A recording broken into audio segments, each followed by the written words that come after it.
Terrible, terrible story.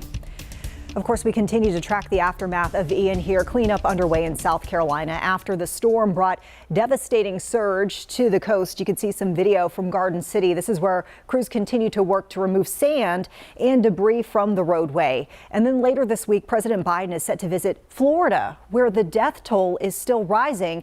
And federal emergency officials say that they are conducting their largest ever search and rescue efforts. NBC's Alice Barr reports.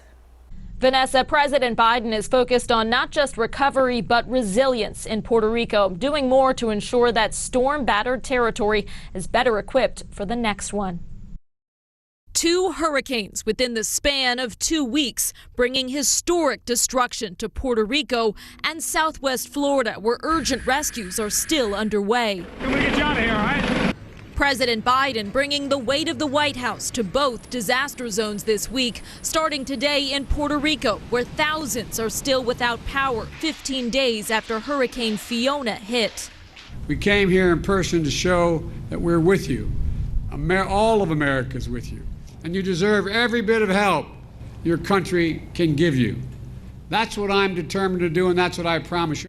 The president announcing more than $60 million from the bipartisan infrastructure law will go to strengthen Puerto Rico's levees and flood walls and create a new flood warning system ahead of future storms. On Wednesday, President Biden travels to Florida to witness the devastating aftermath of Hurricane Ian. With the death toll now topping 100, crews from FEMA are combing through the wreckage in their largest ever search and rescue operation. They have said on Sanibel it was the most intense thing that they've seen. Officials in hard-hit Lee County defending their response amid questions over why mandatory evacuation orders didn't go out until Tuesday morning, 1 day before Ian hit. We did what we had to do. At the exact same time, I wouldn't have changed anything. Volunteers rushing to supply food. Many hospitals without running water forced to evacuate vulnerable patients. The long road to recovery only just beginning. When he travels to Florida on Wednesday, President Biden will meet with local officials who've been running the response there. Also set to meet with survivors to hear firsthand what they'll need in the months ahead.